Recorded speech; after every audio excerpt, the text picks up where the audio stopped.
Tras el brote zombie, la bondad excesiva de Max se apoderó de él y quiso salvar al nuevo estudiante transferido. Intenté convencerlo de que no se fuera, pero de repente vi una línea de subtítulos: Lyra simplemente está celosa de nuestra protagonista.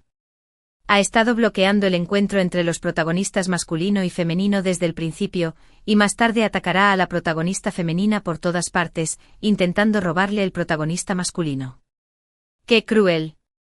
¿Podría este cruel personaje secundario, Lyra, desaparecer pronto? Tengo muchas ganas de ver lo miserable que será cuando el protagonista la abandone. No se preocupen, esta historia garantiza satisfacción.